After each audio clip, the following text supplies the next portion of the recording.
everyone, welcome to Too Many Movies, the podcast where we discuss DVDs, Blu-rays, and even the occasional VHS tape. I am your host, Hal, and with me here today, someone who I love so dearly in the month of love. It's Mordo. Hi, Mordo. Hal, I just woke up. I did not think you confessing your love to me was not on my bingo card today. Oh, Mordo, you know exactly what to say on this month of love. Anyway. No, I don't. My brain's still trying to wake up. I can manage. I can manage. No work. That's okay. Well, while your brain wakes up. Yeah, no, don't worry. While your brain wakes up, Mordo, let me tell you and the audience about why I wanted to make this a Valentine's Day special. I have not one, but two Charlie Brown Valentines DVDs. And you haven't seen these, just because I wanted to, but right. I heard there was a lot to go through, and I didn't really have much time to actually sit down and do it. You're gonna find out why, chat.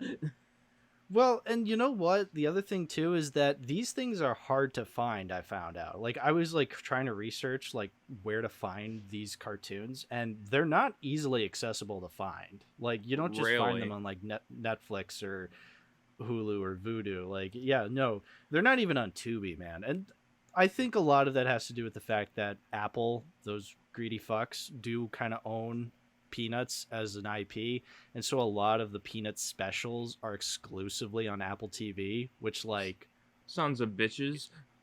Who the fuck has Apple TV? You know, it's I don't know. My boyfriend, maybe. I hear his dad works for Apple. Okay, so occasional people do, but it's not up there with something like Netflix or Max, where you at least know somebody who has access to those kind of streaming services. Don't quote me on that. I'm not 100% sure if he does. I was just saying. Yeah. My uncle works for Nintendo. Yes, but instead of a joke, I'm being legit. Yeah, exactly. But I completely sympathize with not being able to find these, which honestly pisses me off because the cartoons on these DVDs were actually pretty fun. Honestly, I'm not telling people to I really want to recommend these, but obviously these are really hard to find. So it's kind of one of those catch-22 kind of things. But one of them I was able to find, but I didn't pick up on it.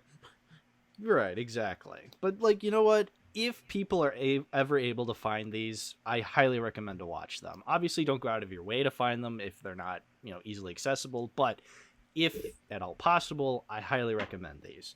So I won't go into too much detail with them. I just want to mention, occasional things about them. So the first one I want to mention is called Be My Valentine, Charlie Brown, which is on the DVD aptly titled Be My Valentine, Charlie Brown. Which it's basically just the Valentine's Day special from what year was this from? This was from 1975. And it's directed by our dear Phil Roman, director of Grandma Got Run Over by a Reindeer. Oh my god, wait, that's right, he did do that. Yeah, exactly. He also directed a couple other Peanuts shorts, some we'll talk about in this episode, and he also did direct, I think the most famous thing he ever directed, according to Letterboxd, is A Charlie Brown Thanksgiving. I guess I should also mention, seeing as how we talked about it a couple weeks ago on the show, he also directed the Tom and Jerry movie. I was just about to look that up because I'm didn't he do that too? Yeah, Tom and Jerry the movie. What a film! What a great film! Thank you, Phil. I watched that with the gang. You did. I didn't talk about it, but yeah. Remember how we liked it? I guess. No, we did. That was a joke. We did not. I remember, but yeah, I remember seeing a bit of it younger, and I thought to myself, "Oh man, Tom and Jerry can talk. That's so cool." I've always wondered what that would have been like. Grown up now and look back on it, no, that was a mistake. Yeah. Oh, that was their mistake for sure. Oh, But he did Garfield stuff as well. He did do Garfield stuff. Yeah, so Phil Roman's been around. But I think he did get his start in like, Peanuts cartoons. And this is like one of them where like he actually directed them.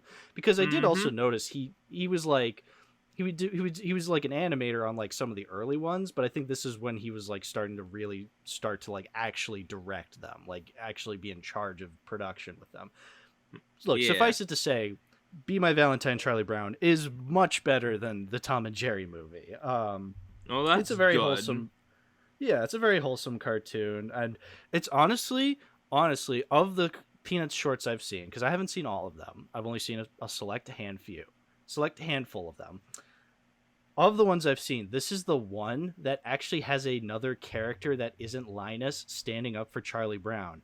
There's a scene, and I mentioned this in my Letterboxd review. There's a scene in this cartoon where Schroeder, of all people, stands up for Charlie Brown. So let me explain the scene, Mordo, because I definitely need to explain this, because this is actually like, yeah, man, go ahead. Honestly, it's honestly really funny, but also really depressing. So, Charlie Brown, the whole cartoon is just going around like trying to, get a Valentine, like, because basically he just wants a Valentine card just because he wants people to notice him, but he doesn't get one. And so at the very end, like, Violet and Lucy and all these other girl characters come up to Charlie Brown and are just like, hey, we saw you didn't get a Valentine and we feel bad. So I erased my name on this one and wrote it to you, which is pathetic. And so Schroeder is just so happens to be there. Schroeder's just like, what the hell is wrong with you kids? Like, honestly, you are just doing this so then you don't feel as guilty. And he like totally goes off on them, just like saying like, Charlie Brown does not deserve your pity. Like, you should be a lot more respectful towards him. Now, meanwhile, Schroeder didn't give Charlie Brown a Valentine's Day card either, but still, what he's saying is absolutely true. But then Charlie Brown goes, don't listen to what Schroeder's saying. I'll take the pity card. Damn. I know. It's insane. It is so insane. I kind of love it just for that one scene. Look, the cartoon itself is fine. Like, I think it's good. It's a fun, like, Peanuts kind of story. You'd watch it because you watch these characters because they're so charming. But that one scene kind of elevates it above to being like just really pure Charlie Brown. Like, it just stands out to me as like one of those scenes that like really defines what Charlie Brown's all about. It's both really funny and really depressing at the same time. Man, so I'll leave it at that. I highly recommend it. The next one I want to mention is actually from 1967. So this is still on the same DVD. It's like one of the bonus cartoons that were included in this DVD. Oh yeah, have we mentioned that there's 6 of these? Yes, yeah, because there's 2 DVDs, 6 cartoons, 3 on each. There's a lot. That's why I'm kind of speed running through these. You don't have to speed run it. Yeah, well, they are short. They're like 25 minutes long. So I'm only really mentioning like what's most important. And fair. I will say, so for this one, You're in Love, Charlie Brown. It's from 1967. So this predates Be My Valentine, Charlie Brown. And this one was just anxiety-inducing, I gotta say. Like, which one was the one? Was this the one you were screaming about on Letterboxd? No, that's the next one. I'll get to that. So no. This one, yeah, this one. So what's interesting about Peanut specials is, on average, they have a little bit of Charlie Brown moping and doping around, but then you have other characters that you have scenes with, like maybe Linus is doing something, maybe Lucy's doing something, maybe Sally's doing something, maybe Schroeder's doing something, like maybe Snoopy's doing something. Like, these specials, the best specials tend to like kind of show what every character is doing. It's not just focusing in on Charlie Brown. Charlie Brown is unequivocally the main character, but there's other characters to be seen around. This one is purely just from the perspective of Charlie Brown, and all it is him just stressing about trying to talk to the little redhead girl. It's like I said, it's anxiety inducing because it is nonstop just Charlie Brown being like, I'm the worst. This sucks. I really want to talk to her. I'm going to go talk to her. Never mind. I don't want to talk to her. And it just keeps going. Like it's paced so quickly where like every scene is just him complaining about trying to talk to the little red-haired girl and not being able to muster up the confidence to talk to her. And I'm just like, Jesus Christ, like, can we get a breather? Can we please have a scene of Snoopy doing something funny? Like, it never ended until the very end where like he gets like a note that says like, I'm fond of you, Charlie Brown, signed little red-haired girl. And then the special just stops because he just walks away with it. It's just like, what? Huh? Like, oh, like I was breathing so heavily at the end of it. I'm just like, I was this close to having a panic attack from it. It was like, wow. Oh my God. I know. Like, it was just so intense. But I kind of respect it. It just ends like that. Like, he gets the letter. Like, they don't actually, like, meet or do anything together. That's weird. Yeah. It's like, yeah. It was stressful. It was quite the stressful cartoon for just 25 minutes long. And, you know, again, like, oh, so basically, God, so basically, what I'm expecting out of this is Charlie Brown just having self-doubt for like 25 minutes. Got it. Oh yeah, it's like it's like, again, like I said, in other Peanut specials, you have Charlie Brown moping and doping about, but like that's like part of the special. There's other scenes. Like this is taking that one scene of Charlie Brown being depressed and extending it for an entire special. It's just it's a little much at times. I'm like, I can't imagine being a kid and watching this. Like I would probably start crying if I was a child and I watched this for the first time. It's pretty heavy at times. You're just like, Jesus Christ, lighten the fuck up, Charlie Brown. So it's still interesting though. I still had some fun with it just because I was so baffled by how nihilistic it got. But you want to hear about the one I yelled about on Letterboxd?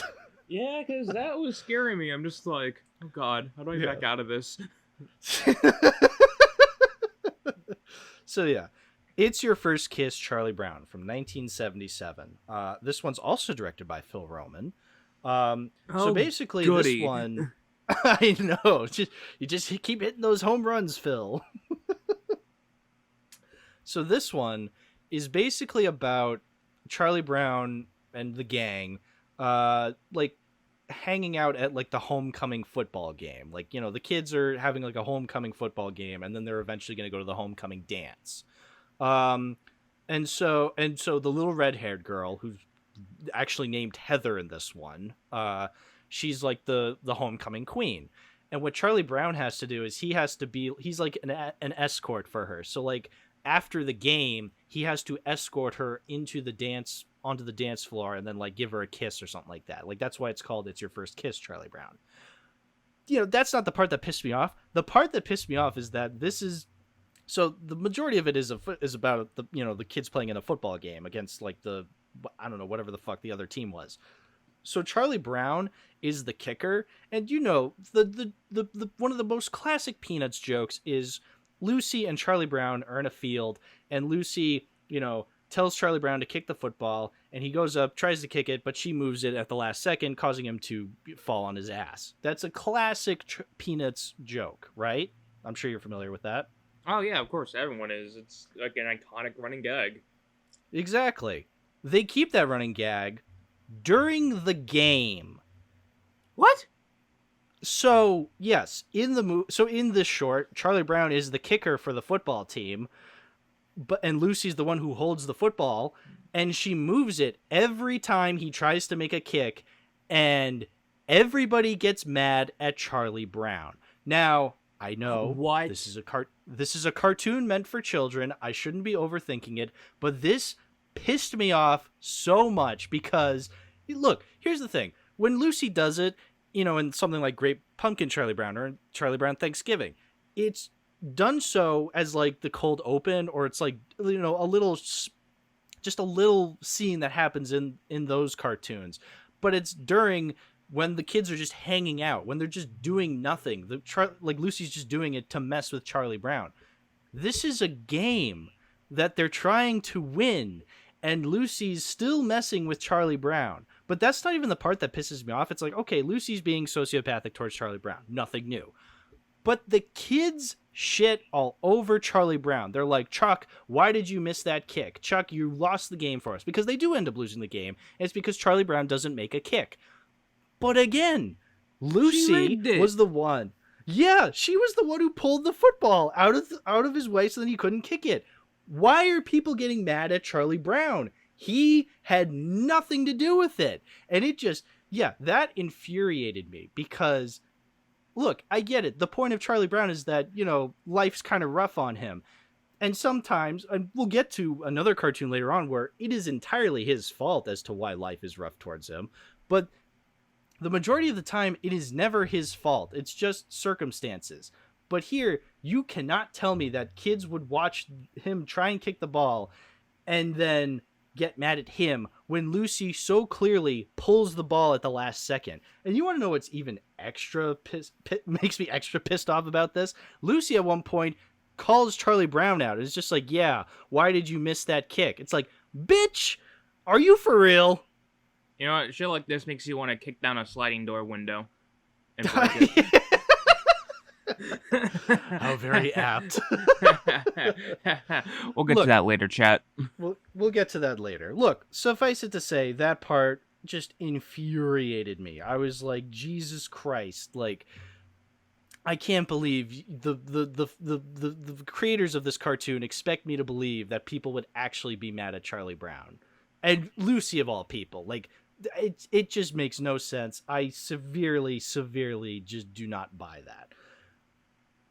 Other than that, the rest of the cartoon is not bad. I mean, it is weird that, like, Charlie Brown, it opens with, like, a parade, and Charlie Brown's just like, what's this parade for? It's like, what do you mean, what's it for? You showed up. Like, you signed up to be an escort for the homecoming queen. Like, why is this news to you? Blood, what are you waffling about?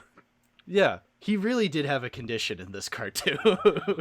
The funny, guys, he said the funny. We can't have a Mordo episode without him saying the funny. Exactly. I will say, there is actually a really cool sequence where Charlie Brown does eventually kiss the little red-haired girl. He, like, kisses her on the cheek, and then, like, the animation kind of does this, like, exploding thing where, like, like hearts explode everywhere. It's all clearly in Charlie Brown's mind. Like, it's supposed to be like, a metaphor for how how much that kiss means to him. And he's like floating through the sky and he's so in love. And then it ends with him like falling in his dream and he like lands in his bed. It's really a really well animated sequence. I must say it's really cool, all things considered.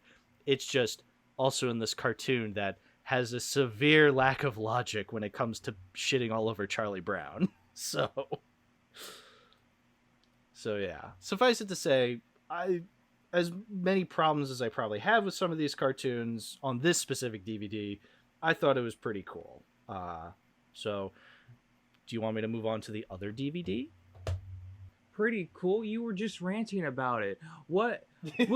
Wait. How do you hate something that made you so mad for the most stupidest of reasons of how poorly written this shit was? Because there was good stuff in there. I did like the animation, and I love the animation at the very end when Charlie Brown's flying around. That's when I'm like, all right, it makes it well worth it to get through and some of the jokes were funny. Like, anytime it was on Snoopy was funny. I mean, come on, it's Snoopy. What was Snoopy doing? Oh, he was the referee. Oh. And a cheerleader. Yeah. Yeah, that sounds like him. Yeah, Snoopy's just there. Like, like, he's okay, just there. I guess. Yeah, he's just there. Blood thinks he's on the team, except he is on the team. So, but anyway, there's another DVD I want to mention, and that is a Charlie Brown Valentine. This is a completely different DVD with different bonus cartoons. So, a Charlie Brown Valentine is from 2002, which is fairly recent. I mean, it's over 20 years ago, but hey, that's the year I was born. Hold up.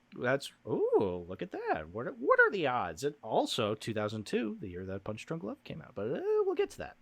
Oh, fuck, you're right. Yeah, isn't that cool? But anyway, this one is really weird. So first of all, I want to mention the commercials at the beginning of this DVD because it has a commercial for like Peanuts on VHS. I think I know. I think I've seen that one.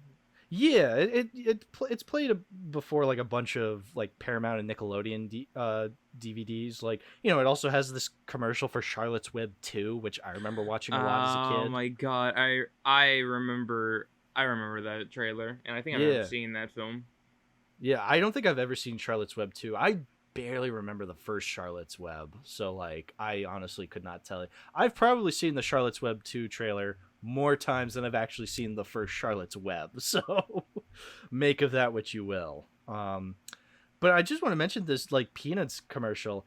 It's very cultish because it's like, you know, you have all these different people being like Charlie Brown on home video, Charlie Brown on home video. Like they just keep chanting it. I'm like, look, guys, I love Charlie Brown as much as the next guy, but like some of these kids are like really obsessed with Charlie Brown. Like, and there's like adults who are just like, yeah, we love Charlie Brown. We love everything he does. And I'm just like, okay. Like, look, everybody just look up this Peanuts like on home video. I'm sure you could find it on YouTube.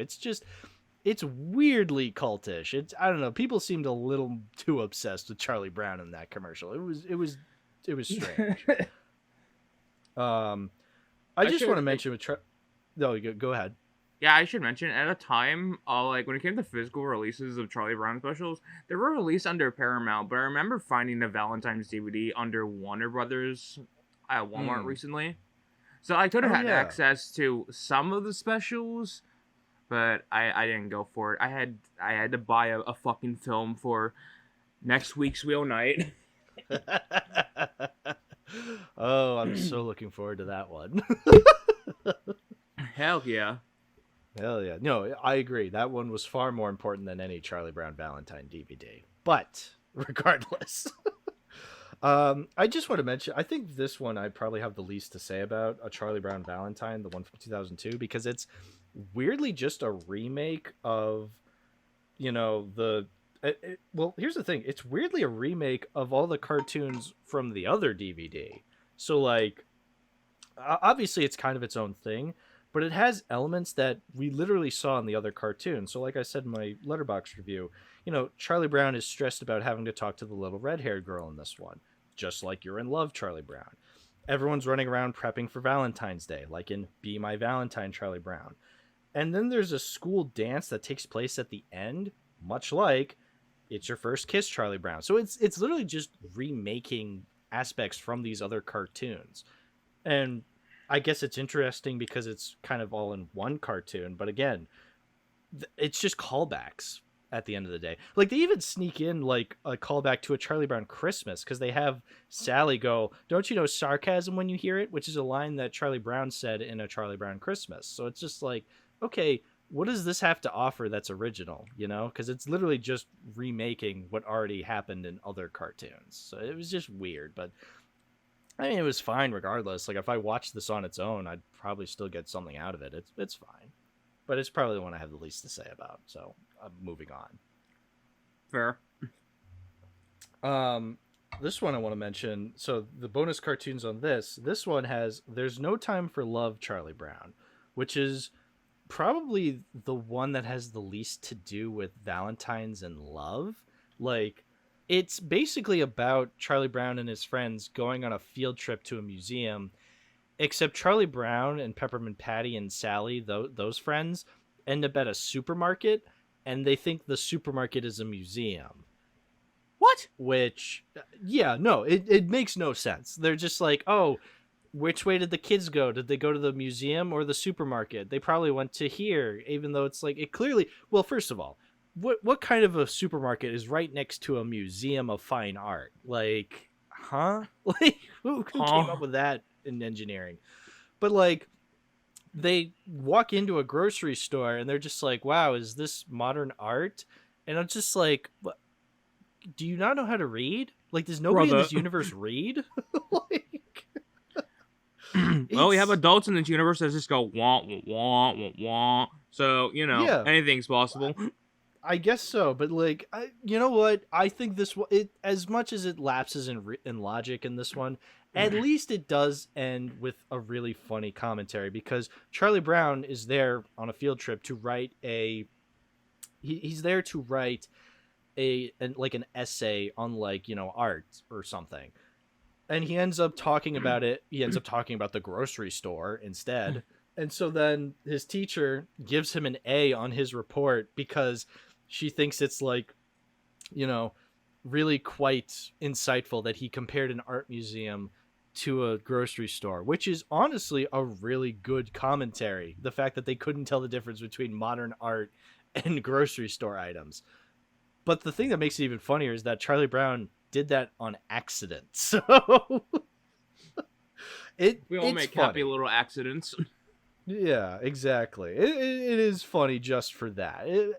Again, it's a fine cartoon, all things considered. Again, it's probably the least to do with anything love related, I guess, because they probably put it on this DVD because they're like, they're loving the title. Just put it on this DVD. Even though, again, like, I think the only aspect it has to do with love is that Peppermint Patty thinks Charlie Brown has a crush on her when he doesn't. But again, it's mostly about them going to a museum, going on a field trip. Like, that's what the special's about, is them on a field trip. So, I don't know. It's, again, the least to do with love. They really only put this on there because love is in the title. But I really wanted to mention this one. So, this is the last cartoon, I swear. After this, we'll get to Punch Drunk Love, I swear. But I have to mention Someday You'll Find Her, Charlie Brown. Because I think I told you about this before we were planning. We were like trying to figure out like I was trying to figure out which of these DVDs I wanted to talk about. Because again, there's two of them. Yeah, there was kind of a bit of like a production hell trying to come up with how we were going to do this episode. Either we would do one of them, both, or some third option I can't think of. Yeah, it was kind of a lot to like figure out because here's the thing. I feel like I would have wanted to start with the one with the 70s cartoons on them, which is the other one. But I also wanted to talk about this one because this one has a cartoon that I do remember watching as a kid, and that is Someday You'll Find Her, Charlie Brown. I think looking back on it, I probably watched the other cartoons as well as a kid because I probably rented this DVD from like the library or maybe Blockbuster. I could not tell you how I came across this, but I do distinctly remember watching Someday You'll Find Her, Charlie Brown. Because I remember watching it and being horrified by it as a kid. I was like, Jesus. Oh, God. So I have to talk about this one. So it starts off with Charlie Brown watching a football game on the TV. And for 2 seconds, he sees a little girl that he develops a crush on. And he's like, that's the one, Linus. That's the girl I need to find. So he spends the whole episode tracking her down. Which is creepy.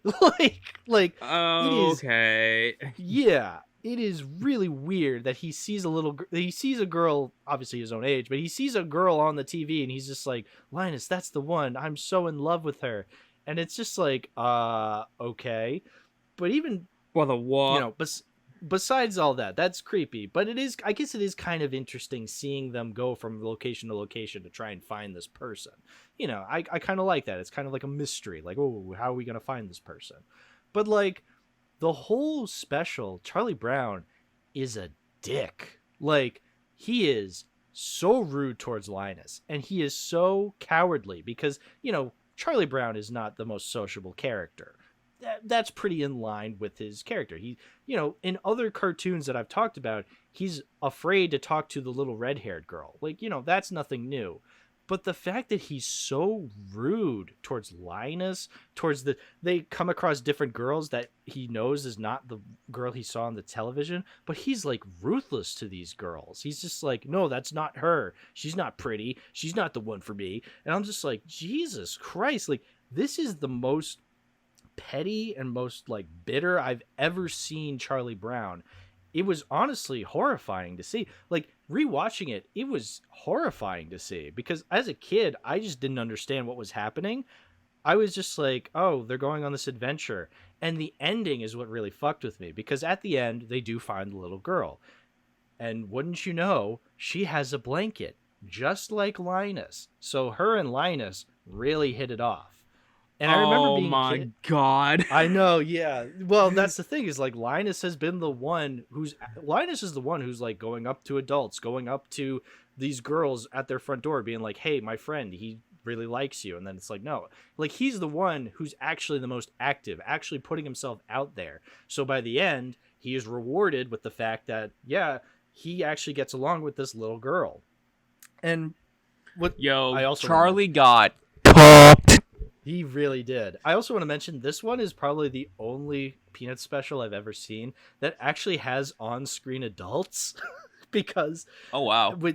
I know. Well, because there's a scene where like Snoopy and Woodstock are crossing the street. They like press the button to like let them like cross to go on the crosswalk.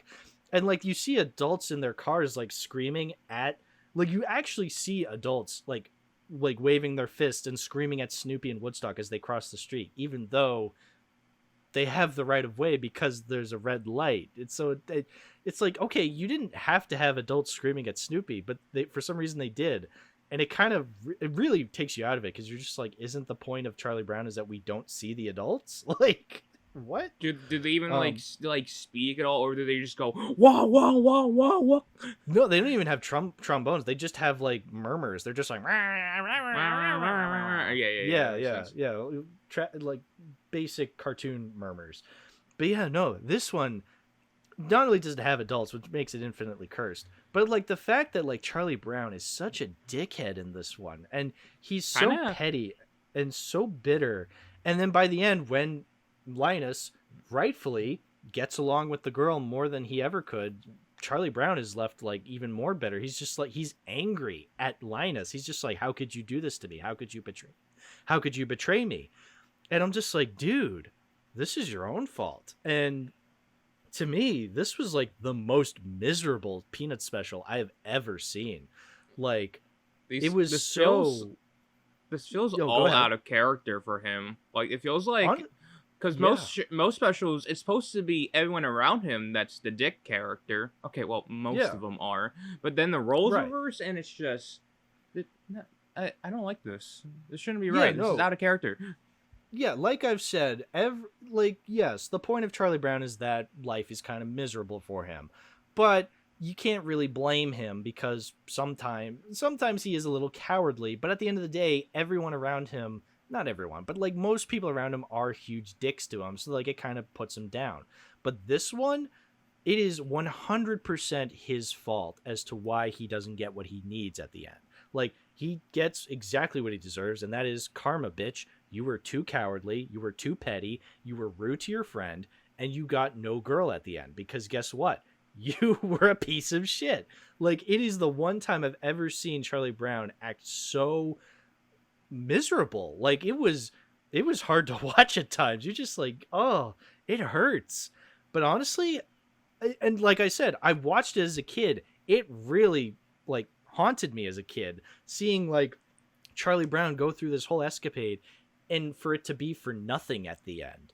But like watching it as an adult, I'm just like, I'm even more horrified by it because it's watching this character who I love so dearly act so out of character and so mean and so bitter that by the end, when it's revealed that like, you know, nothing works out for him, I'm just like, he deserves nothing because it's entirely his fault, but it still hurts because you know he's better than that, you know? Like it's really fucking wild that they made this for children, you know? Cuz like it kind of deals with a lot of heavy shit when you get down to it. It's fucking fascinating. I highly recommend people check it out even though it's fucking miserable. So yeah, just month of love, jingle, jingle, jingle. You know what was his fault, but yet he had the right to do so? Bring Me the Head of Charlie Brown. I love Bring Me the Head of Charlie Brown. now that was a peak special, folks. Now that he also acts out of character, but you know what? I'm rooting for him in that one because hell yeah. Happiness is a warm oozy. I highly recommend Bring Me the Head of Charlie Brown. What a great special. I'm sure you can find it somewhere on YouTube, folks. Yeah, I think we watched it on YouTube. Yeah, I think we watched it on YouTube. Yeah. It's a student short film from like the same guys who directed Wreck-It Ralph, I believe. If I remember hearing about this in a Simpsons commentary. I probably need to look back on that. I remember only just season 1 and 2 on DVD, so Yeah, probably. That sounds about right. You know, all these animation directors, they're friends in the industry. Mm-hmm. But yeah. That's pretty much all I have to really say about these Charlie Brown DVDs. I'm sorry you weren't able to watch them, Mordo, but like, it's all right. if you're, I know, but if you're ever able to watch them, I highly recommend them. But yeah, as for me, these were really interesting to watch. Yes, some of them left me frustrated. Some of them left me angry and bitter and miserable, but I kind of respect them because it's like it's Charlie Brown specials. You wouldn't expect so many varying emotions from Charlie Brown of all places. Like, you know, I've grown up watching, you know, the usual three: Great Pumpkin, Thanksgiving, Christmas. You know, I feel like those are the ones people most know about. Yeah. And those are great. Those are my favorites. Like when I think Charlie Brown, those are the ones I think of. But I wouldn't say those are ones that have given me like a wide array of emotions. Like I just think they're funny. I think they're charming. I love them. I'm always happy when I watch them. Whereas with these, I'm either miserable, I'm like befuddled, I'm all these different varying emotions, and it's just like, wow. Like the fact that I could get that from Charlie Brown of all places is really quite something to behold. So thank you, Phil Roman, for directing some of these and actually delivering some very varied emotions when it comes to Charlie Brown. I just keep really hitting those respect fucking home runs, Phil. Yeah. So suffice it to say, I'm keeping these DVDs. I think they're really cool. I'm honestly like, Go ahead. Oh, no, you go ahead. My bad. No, I'm just saying, like, I think these are very interesting DVDs. Again, like I've said, I can't find these cartoons that easily online. I'm sure you could probably find them, but like, I need them on physical media. So I'm keeping these DVDs for sure. But yeah, you go ahead. I'm kind of curious, like, how, like, if there's, like, DVD releases for, like, the other ones, like, Thanksgiving, Christmas, Great Pumpkin, because I always wonder, because now I wonder if those have bonus specials on there, and if they did make more than one special of a holiday, because, good lord, why is there 6 Valentine specials? that it seems so unnecessary. I think I was telling my boyfriend about it, and they're like, why 6? And I'm like, I don't fucking know.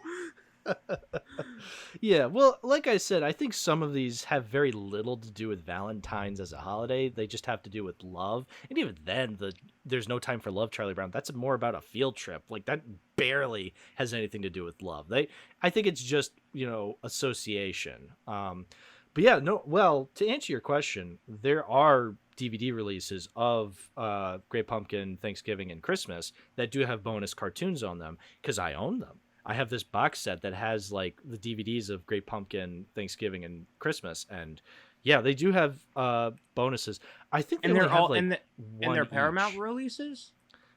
Yes, they're definitely Paramount releases because again, this is like DVD releases from like the early 2000s. Okay, yeah, because like that's like I said before, there's like the early ones released by Paramount, and then like I guess they'll get re-releases under Warner Brothers. Maybe, yeah, and then of course Apple has like the streaming service, has like the streaming rights to these specials. I guess so, but I'm not sure if all of them are on there, so there's that. Yeah, that's the other thing too. I don't know if all of them are. Yeah, no, yeah. It's a mess, man. Yeah, I like I said, I found a Valentine's DVD that was just a Warner Brothers release, but again, I didn't buy it because I bought a Rob Schneider film, folks. That's your only hint you're getting. Oh yeah, so well. You know, speaking of Rob Schneider, he's a friend of Adam Sandler's, Mordo. And Adam Sandler is the topic of our next movie, if you want to get into that. Folks, would you believe me that there's actually a good film out there where Adam Sandler was in a good role and wasn't annoying before Uncut Gems?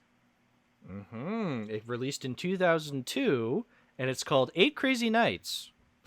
What? Oh my god. Early April Fool's. That's right, folks. We're talking about 8 Crazy Nights again for the upteenth time. Yeah, 8 Crazy Nights. No, I'm just kidding. We're gonna we're bum bidding out of the hood with this one. No, I'm just kidding. We're not talking about 8 Crazy Nights. I'm done with 8 Crazy Nights until December when I do another 8 Crazy Nights episode, I'm sure. Anyway, you Mordo. are?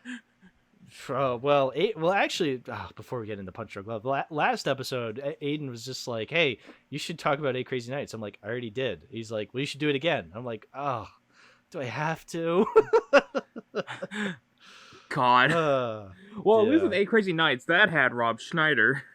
Yeah, it did have Rob Schneider. But yeah, no, basically, I feel like we were going to make a connection to 8 Crazy Nights because it's an Adam Sandler movie that released in 2002, much like Punch Drunk Love, the movie we're talking about today. How the fuck did that even happen? Well, I know. Well, Mordo, since we are still in the month of love, yeah, since we're still in the month of love, we have, and because you didn't have access to these Charlie Brown DVDs, I knew you wouldn't have an easy time finding them. I was like, all right, you know what? You recommend the other movie you want us to talk about, and I'm glad you chose this. So please, why don't you get the ball rolling with Punch Drunk Love, since I've been doing a lot of talking. Please tell the audience about Punch Drunk Love. So if you all know me, how I gush about Memento being my favorite movie of all time, there is a runner-up that kind of competes with it, though is not on a same level as Memento, but for me, this movie hits me on a personal level. And of all films, it's a film starring Adam Sandler, and we all know how we love Adam Sandler. But but sometimes you just find a rarity out there where Adam was kind of actually good in his role. Like, you actually like his character. He did a really good job portraying his character, and it's not really often you see that, and that kind of makes me sad because I think he could be a really good actor if he's just doing the right films and not just for cheesy comedy bullshit that's just unfunny most of the time, like with his Happy Madison stuff. Yeah. I mean, 8 Crazy Nights could have been good. I mean, like, the animation was great enough. I think I kind of get the story they were telling. It just had to be a shit show. Oh. It had to be a literal shit show. You get the animation studio that did Iron Giant, and this is what you wasted on? Seriously? Yeah. Seriously? Really? Really? I know, I always hear a lot of people saying, like, Adam's best film was Uncut Gems.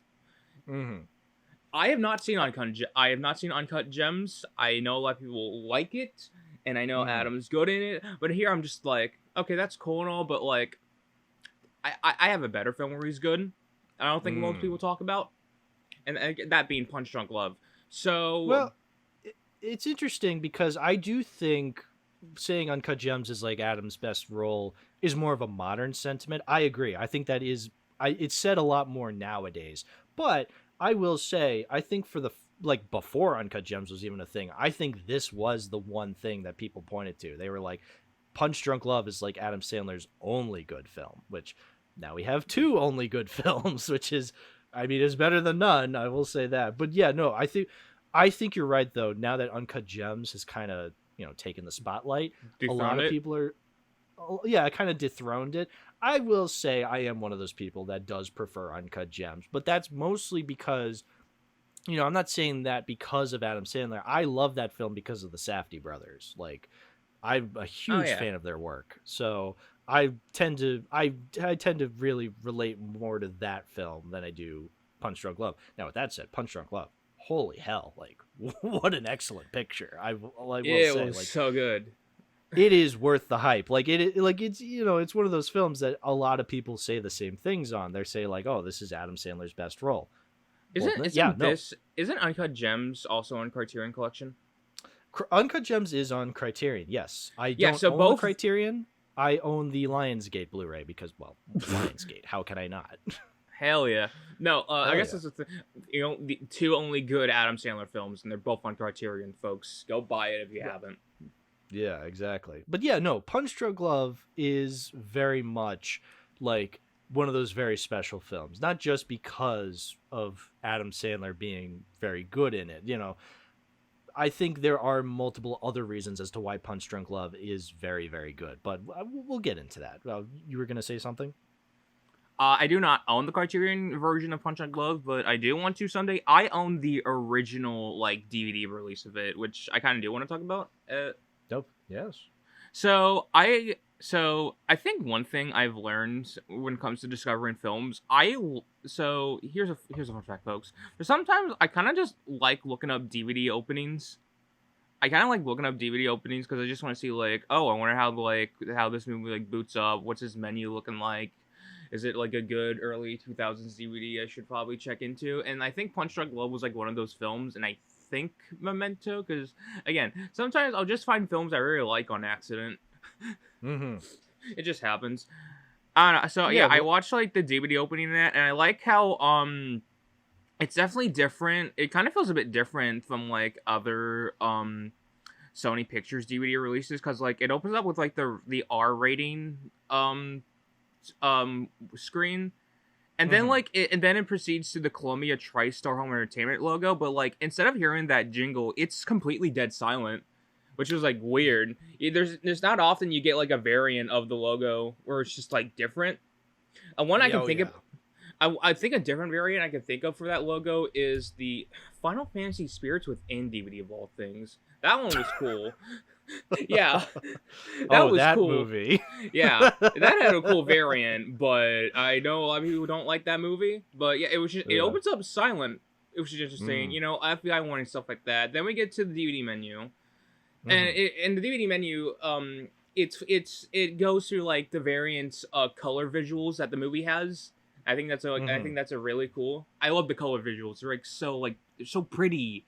So yeah, the cool. way it like transitions between scenes, and it's just like these like colors. Yeah, it's really and you have those color visuals, and that's just your menu screen, which I dig. And then you just go silent throughout this whole like just starting the DVD all the way till you start the movie. So yeah, that's how I kind of just discovered it on accident. So I'm just like, okay, yeah, I want to own this, and then I watched it. I'm like, damn, that shit was good.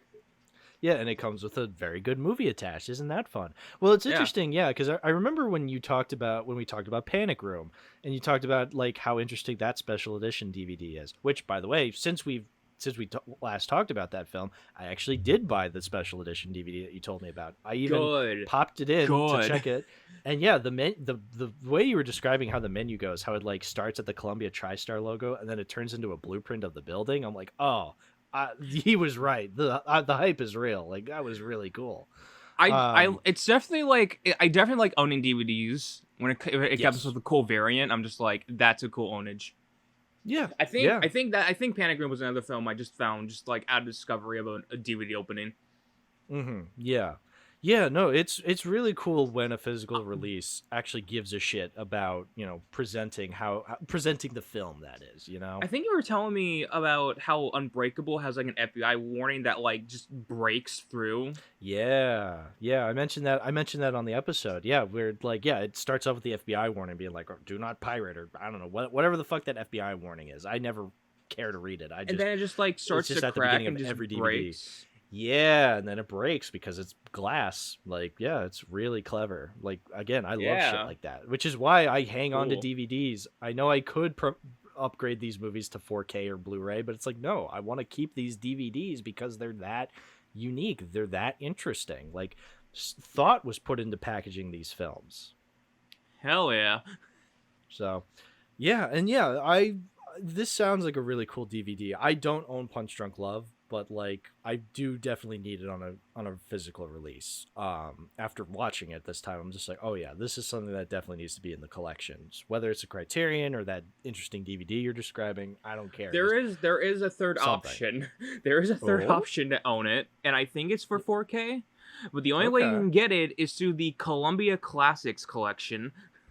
Oh yeah, it's like one of those like large movie collections. Yeah, like so I know like Columbia Classics or like DVD or like a box set of like Columbia films that like were released on 4K, and I think like a recent collection they released has Punch Drunk Love on it, so that's your only way of getting it on 4K if I'm correct. Okay, interesting. Yeah, I wouldn't care about 4K or Blu-ray status. I just want something really cool. Yeah. But to talk about the actual film, if we could, yes. Yeah, let's get into that. This was really good. Like, PTA, Paul Thomas Anderson, is one of those directors I've barely talked about. I do like the films from what I've seen of his. Like, I don't know what I would consider to be my favorite from him. Probably this, maybe Licorice Pizza, but maybe this. You know, like, he's not one I've seen every single one of his from. I feel like I should, though. He's one of those directors that I definitely should watch more of. But I do too, honestly. I really like. Yeah. I will. Maybe that could be our next story arc. The PTA. Yeah, that or Fincher, because again, we talked about Panic Room on that on that other episode. Yeah, so many good directors to talk about. So many good directors. True. Yeah, exactly. But we got to finish Nolan. Nolan. Don't worry. We'll finish with Nolan, and then we're free to do whatever. Exactly. But yes, PTA is definitely one of those directors I should be watching more of. But from what I've seen, like I've said, I really do like from what I've seen. And yeah, Punch Drunk Love, I believe the hype. Like, it is so good in what it does. Like, this is very much, I think what I like most about this movie is there's not a lot of characters. It's very much centered on Barry, who is Adam Sandler. Oh, I should mention? Please mention. Any Radiohead fans, like, in, watching this, if that name sounds familiar to you, yeah, he's done, like, some music videos and worked with Tommy York before. So there's a fun fact for you.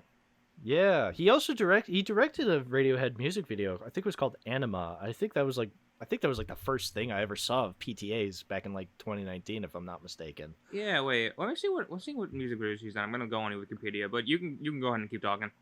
Yeah. Well, anyways, as I was saying, this is very much a character piece on the character of Barry, and I feel like that's where this movie's at its strongest. Is people always say this is Adam Sandler's best film. But it is definitely one of Adam Sandler's best characters. I feel like we should mention that because, you could say like, oh, this is a great film. But like, Adam Sandler's filmography has stuff like Jack and Jill and Pixels and like, Hubie Halloween, like films that not many people like because they're bad or, you know what I'm saying? Like, there's very much, a stigma against Adam Sandler comedies because a lot of them are not only bad, they're really bad. Like, we've talked about 8 Crazy Nights. That's one of the worst films I've ever seen, just purely because it is so unlikable. It is so shitty. So, like, when you say that Punch Drunk Love is, like, his best, again, the competition is stuff like Jack and Jill and 8 Crazy Nights.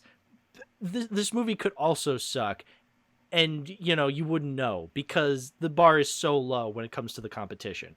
But let me just say that Punch Drunk Love knocks these films out of the park, not just because the other films are bad, but because it is a genuinely good film. It is a genuinely well-crafted story about a really engaging character going through this really engaging story. So Barry Egan, played by Adam Sandler, is like this awkward, kind of down on his luck kind of guy, kind of like Charlie Brown in many ways. Wouldn't you agree? Oh my god, holy shit. Wait, hold up. you're onto something. That's crazy. I feel like maybe Punch Drunk Love really was the best double feature with these Charlie Brown DVDs. Actually that makes sense now that you put it like that. I feel like, because Barry Egan, he's awkward, he's kind of down on his luck. A lot of people, not to say that he's like hated, because he doesn't get along with his sisters. His sisters are huge bitches. No, like when you first watch it, like you can see like his sisters keep calling him and just walking all over him, forcing him to come to this party, and then he comes to it like he promised, and he's still treating like shit, and they were talking about how like, oh, back then he used to do stuff as a kid and they called him gay boy and stuff like that, and the fact that they kept bringing it up and just letting it go, that's when like Barry kind of just finally lost it, and like I said earlier, breaks a fucking slide door window. Oh, dude, Yeah, breaking the sliding glass door. It's such a good scene, and I'm glad they have it at the beginning because it's Barry with like his emotions being pent up. Like you have like this big blowout scene where like he just like breaks the glass door at this party, and I'm glad that I'm glad they have it kind of early on in the movie because in any other movie I feel like that scene would happen towards the climax. You know what I'm saying? Because like when the tensions are high, you want to have like the high intensity emotional scene at the end.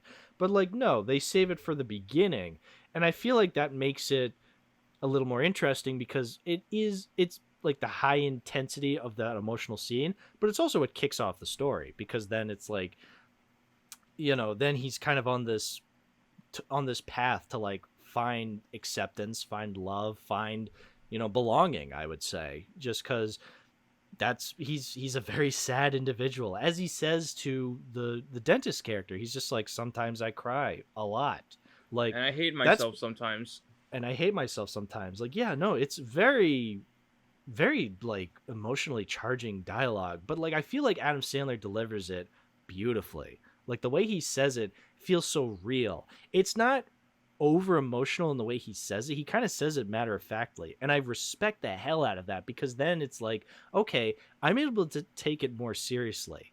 He's able to deliver it. Like then he eventually does break down after he says that stuff, but in the moment he says it so matter of factly, and I feel like him like then crying after he says it so matter of factly kind of adds to the emotional weight of it because you're just like, Jesus Christ, like he's living with these kinds of thoughts, he's normalizing these kinds of thoughts, and then it hits him emotionally and then he starts crying. So it's a very emotionally mature film. I really really respect the hell out of this movie for taking itself so seriously that way. Most definitely. Yeah. Oh god, what else is there to say? Well, I also want to mention that even though he doesn't get along with his sisters, and then the Philip Seymour Hoffman character and the Georgia character, like the people who beat him up, and even though like I feel like in this movie Barry is very much I feel like the common idea with this film is that Barry's kind of autistic. I probably wouldn't be surprised if that is like the case. I'll explain near the end. Yeah, well, the other thing I just want to mention that yes, Barry does have tendencies and similarities to that, but I feel like everybody in some weird way in this movie does as well. Like I feel like in any other Hollywood film that has a main character that's socially awkward that way, at the very least he's socially awkward.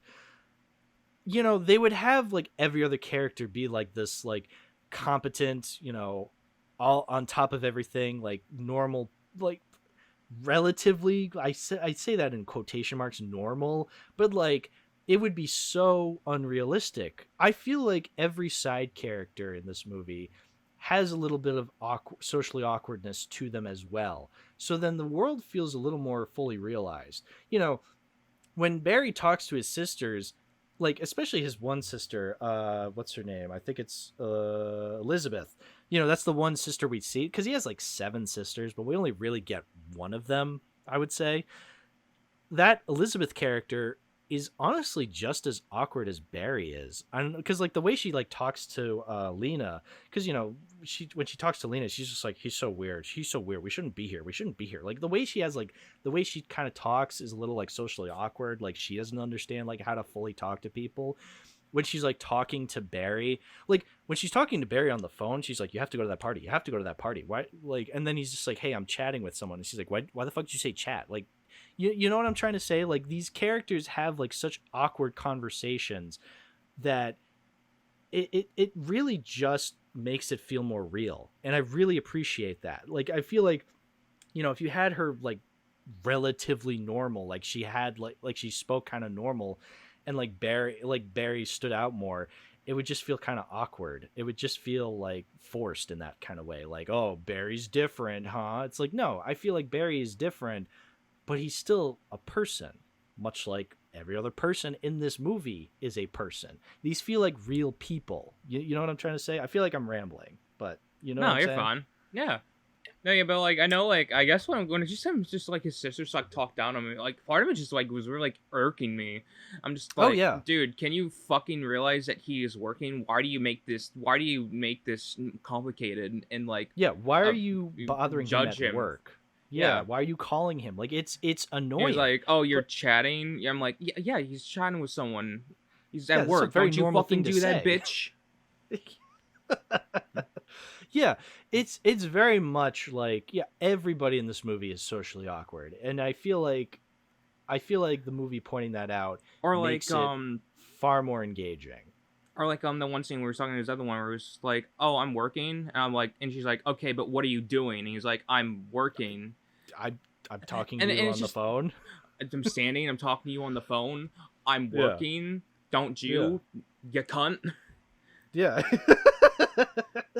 But that's what I'm saying. I'm sorry. Like, I think this movie made me hate women. I'm sorry. Whoa. What the fuck did that come from? Guys? I'm hearing I don't blame you. Someone's possessing my body. I'm saying things I shouldn't shit. I'm sexy. Whoa. Where does that come in? Can I take your penis to your Whoa. There was a little Spanish flea. Okay, Jackie Chan. Sorry, I think I had a demon possess my body. I said something that I normally don't say. No, that's okay. But yeah, but I feel like you make a good point though, because like the fact that like the sister character is so horrible. But I feel like as horrible as she is, I don't see her as that much of a stereotype. Like I don't see her as like, when it comes to like bully characters or antagonistic characters in these kinds of movies, like especially in rom-coms and especially in Adam Sandler movies, you see like these bully characters who are so one note and stereotypical, and I feel like Elizabeth is that kind of character, but a little more real, because again, the way she talks, the way she acts around Lena, the way Lena acts around her, like like these still feel like real characters, even though they're being so horrible to Barry, because I feel like they don't even realize they're being horrible to Barry. Like they're just that ignorant, like it's not so much that they like relish in the idea of picking on Barry. They just are just so ignorant because they don't realize what they're saying is really hurting him. And especially, and even like Philip Seymour Hoffman's character, or that Georgia character, these are characters who are picking on Barry, like really making him feel small, especially those brothers characters. But like they themselves are not evil. They're just ignorant, they don't care that it's Barry. Like them, they are just scamming somebody. They don't care who Barry is. They just want his money. They don't care who he is as a person. They could be scamming anybody in this movie and they wouldn't care. You know what I'm saying? And I guess that was the thing, like during that one scene, like, yeah, he gives them the money, but I guess since he kind of like judged them about it and questioned it, that kind of just escalated and made it worse. Yeah, exactly. He's just like, hey, I just want to like make this clear. Like she was scamming me. Like what you people are doing is illegal. And they're just like, shut up. Like they don't care. But I would have just walked away and just be like, all right, we just go our separate ways. Don't talk about this ever again. Right. But Barry is very much a moral person, and he wants to be let it known, like, no, I'm a good person. What I'm doing is not wrong. What you people are doing is wrong. Like, he wants to set the record straight, but of course that infuriates them. It does lead to a really funny line when he's like running away, and like they approach on the pickup truck, and they're just like, why are you running away? We know where you live. They just drive away. Like, that's funny. Like, yeah, I can tell, like, when he was like running, like you can tell like that like obnoxious Adam voice was just coming in, but like there it's just like that was funny. He did sound a little like Whitey when he's like heavily breathing, where he's like yeah. His Whitey kicked in. Yeah. Eleanor, I'm being chased by a bunch of boys who are trying to steal my money.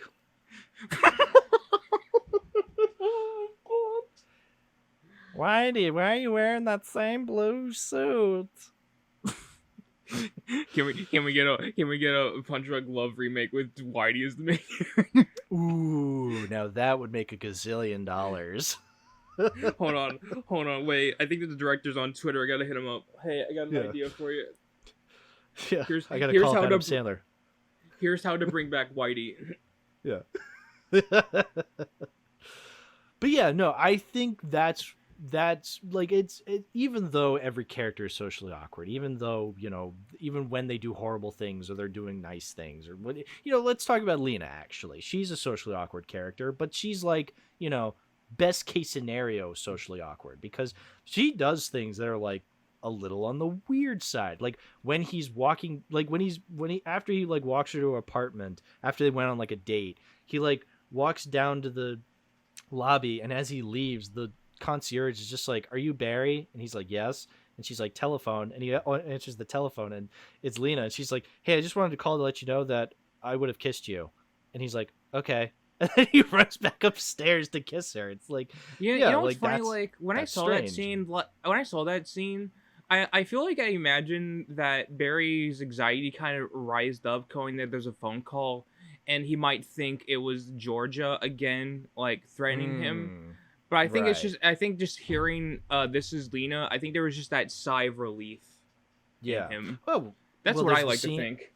Well, there's that scene when he goes to Hawaii, and he's like trying to find Lena at her hotel, and he's like calling, and like, you know, he's at the phone booth, and right, like as he's talking to Lena, or like he finally gets Lena on the phone, and when she says hello, and like the light in the phone booth like goes off, like that phone, like that little like telephone, like payphone, like the light on the inside like turns on, and it's just like, a moment of clarity. He's finally found the woman he loves, and he's like finally talking to her on the phone. Oh god, that's such good like cinematography. Such good timing too with the directing. Yes. It's so good. Yeah. So and good. I love the scene before that. Oh yeah. The scene. That's the scene where like he's talking to Elizabeth on the phone. Yeah, his sister like, were trying to get a hold of like Lena, and like she's like saying, "Oh my God, you're in Hawaii, aren't you?" And he tries to deny it, and then it's just that one moment where Barry finally stands up for himself and just starts screaming at her. Yeah, it's like, get him, get her, get her, fuck her up. Yeah, go off, King. Yeah, he's go just off. Like, I'll fucking kill you if you don't give me Lena's fucking number. Like, yeah, he's just totally losing. Dude, I wanted him to scream at him. Like I was wanting it, and this is probably the best we're gonna get, but like it felt so earned. Yeah, no, I think I like this movie more because it like relegates that scene, that blow up scene where he finally like confronts his sister for being such a huge bitch to him. It kind of relegates it to that one shot of him just like screaming on the phone, and then it immediately hard cuts to him still finding Lena. And I think what makes me love that it's not some like big emotional scene where like it's like this super quiet, like just him and his sister like in a room together, like him just explaining everything she's done wrong to him. Like I feel like we don't need him to explain and to really blow up to her, because we kind of get it. We get their relationship. And so we just needed that one little sting of him finally standing up to himself. And we needed it as like a little last minute thing, because really the movie's more so about him finding love. It's not really about him confronting his sisters. You know, it's about him finding Lena, appreciating who Lena is to him. And like, because like that's the thing is like later in the movie when like he confronts Philip Seymour Hoffman, he's not there to beat Philip Seymour Hoffman off. He's there to see, or he's not there to beat Philip Seymour Hoffman up. He's there to stand up for himself. Standing up for himself. You know, it's not about causing violence. It's about him standing up for himself and being like, I've found somebody who loves me for who I am, and that makes me far more stronger than you like belittling me. So like, you know, it's not a movie about hate. It's a movie about love. So I think that's the one thing I like. That's the one thing I love about this film is like as the movie goes on, Barry comes to learn that he needs to fight his own battles and stands up for himself. Otherwise, they're just gonna keep coming at him.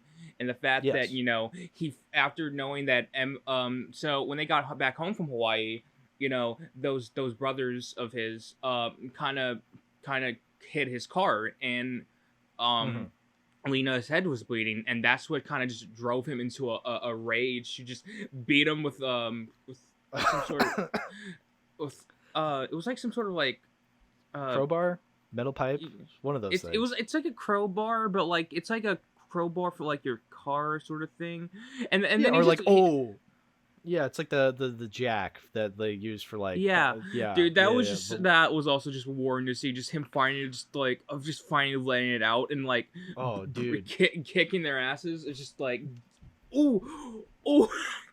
yeah, dude, Shit the was first hype. punch, the first punch he lays on that guy sounded like it really hurt. Like the way he just punched that guy, it sounded. Fuck him up. It was not Fuck like him up, baby. yeah, it was not like a corny, cartoony cartoon punch sound effect. It genuinely sounded like he hit the guy.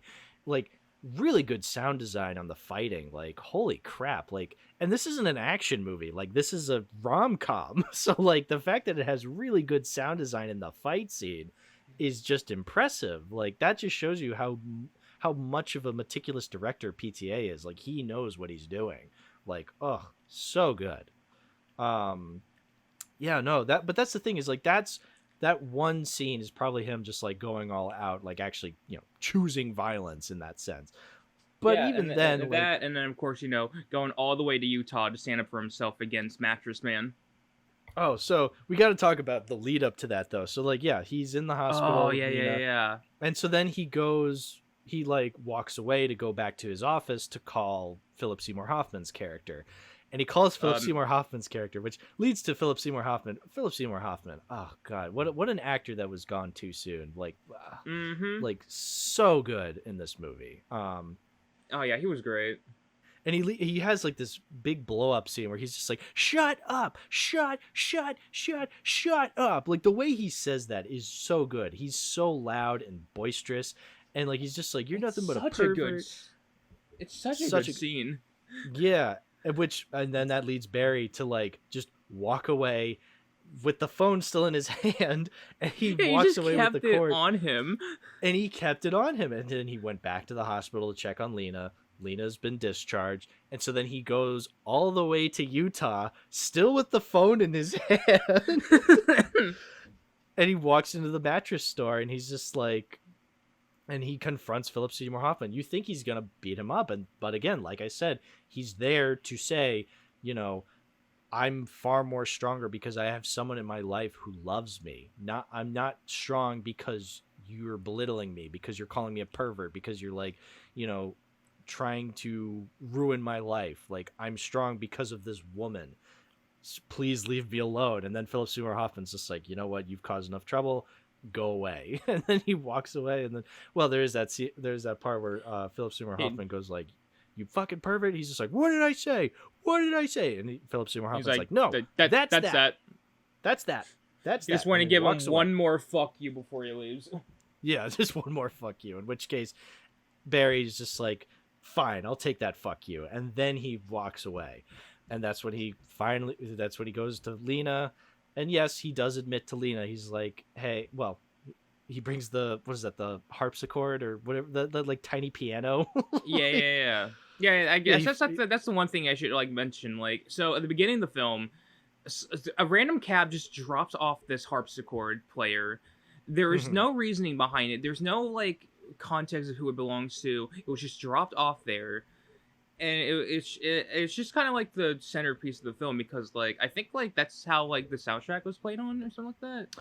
Something like that. Yeah, the score is there's so much to talk about, but yeah, the score is excellent in this movie because a lot of it is like kind of like this like old-timey romance songs that play sometimes, like the He Needs Me song. You get some like Hawaiian, like classical Hawaiian music, and then yeah, you get this like instrumental stuff that doesn't even sound like it's played on traditional instruments, and I guess it was played on like that weird little piano thing, but it matches the tone of the movie perfectly. Like it's such interesting music, and it stands out.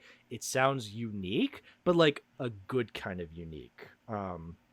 It sounds so good. The score is excellent in this film. Also that, and they're like, I completely forgot that like there's like out of the blue, there's like a car that just goes like spinning, flying like out of the blue. Just like, I don't know how it happens. It doesn't get explained. We never get elaborated on that. That shit just happens, and then just the second layer just like drops the harpsichord, leaves. I'm just like, what the fuck was that opening? I guess the harpsichord was just far more important. I know. I don't even know if it's called a harpsichord. I just forget what it's called, but like it's just like this tiny piano.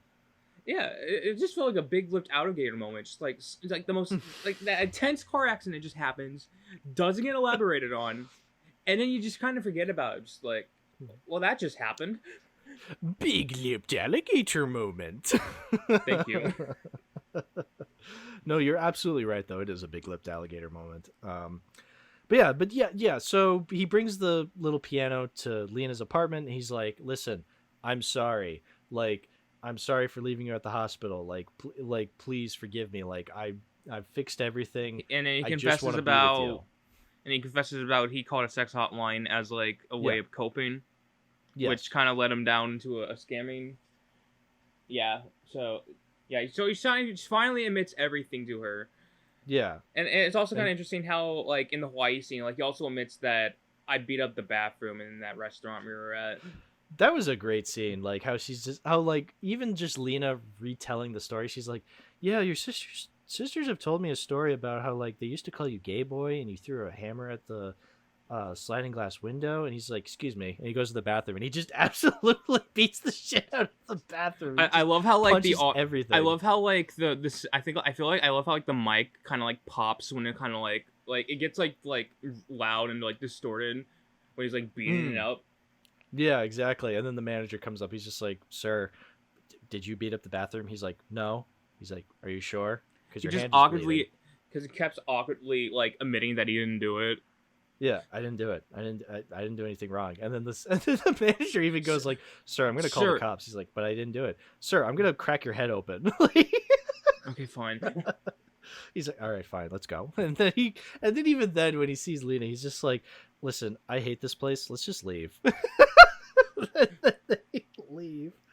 Oh, it's so good. And then eventually he's just like, actually, I did destroy the bathroom at that restaurant. Just like, okay. Yeah, exactly. But yeah. Like, little scenes like that are great. And I do like Lena as a character. I feel like Lena's great. Because I feel like some people might argue like, oh, she's just like the typical like female love interest. But no, she's not typical. Like, again, she's also kind of quirky. Like, she has her little quirk store. Like, the movie starts with her bringing her car to the mechanic that just so happens to be next to Barry's business, and she's like, can I leave this with you? And realistically, you'd just be like, why are you leaving your car with a stranger? But like, she's just kind of ditzy and like doesn't know what she's doing, so she's just like, I want to leave this car with a stranger, and then like walks away. It's a good thing that they eventually. That's what I liked about like off. the open. That's something I noticed about the interesting opening scene of the film. Like most of it just feels like all like one shot. Like there's no like cuts or anything. Like all just like all done like in one shot, like camera moving and everything. There are cuts, but there are long takes. Cuts. You're right, though. Yeah, there are like a lot of long takes, like multiple. There are very long much takes a lot in this of opening. long takes. Yes, yeah, interesting.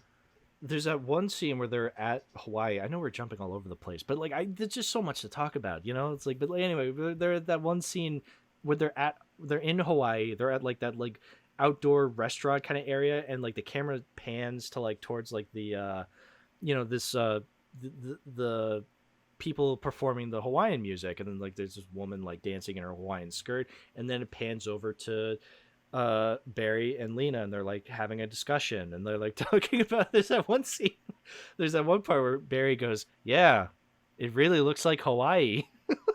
It's like, yeah, no shit, it looks like Hawaii. Like, it's just but again, like, that's the conversations they have. They say just such mundane shit, but it doesn't matter what the conversation is. The important thing is the two of them are just they're happy to be together. It doesn't matter what they're talking about. Like, this is, you know, again, like, they could be saying like George Lucas dialogue, like, I don't like sand, it's coarse, rough, and irritating, it gets everywhere. But like, again, the fact that they just love each other. Did you see that prick's face when he saw that yacht? Yeah, exactly. He could have been saying that. Like, it doesn't matter the conversation. What matters is the fact that they're together and they enjoy each other's company. And the acting is so good with them. Like, again, the two characters, even though they're saying such ridiculous things like, yeah, this place sure does look like Hawaii, he says it in a way that I buy Barry would say that in that moment, because he's so awkward. He doesn't know what to say in that moment. Like, it's believable and it's so good. And again, yeah, that's a one take where like the camera's just panning through this entire like area and then eventually gets to them. Yeah, no, so good, so good. I really like, honestly, I just love Lena's character, because like not just for that, but Lena's like the fact that, and just for the fact that Lena actually like cares about Barry. Like she's not, she's like one of the only people that don't walk all over him like everyone else does.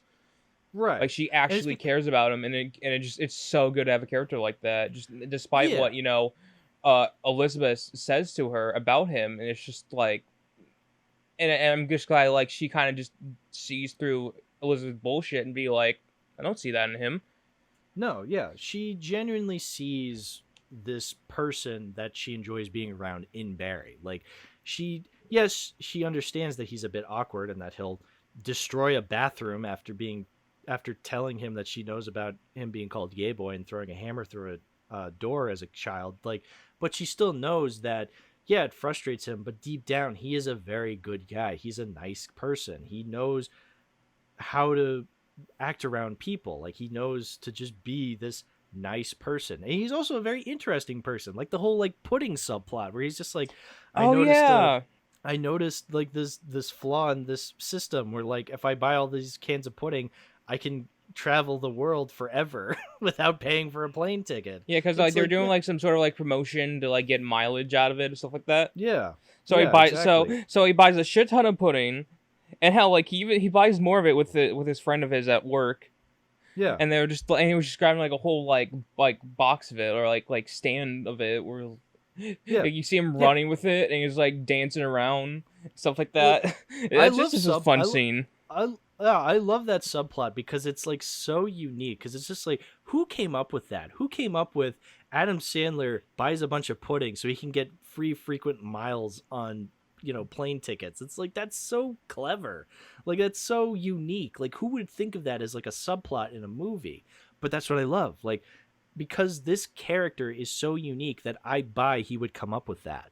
It's just so much fun. It's so much fun to see this character. Like, again, he's so fully realized that he comes up with that. And again, that Lena is impressed with that. Like, again, like, I just love that Lena feels just as real as Barry does. So then when they actually have scenes together, I believe their romance. I believe that even though Barry's kind of an emotional wreck, I buy that she would genuinely find him interesting and find him and fall in love with him.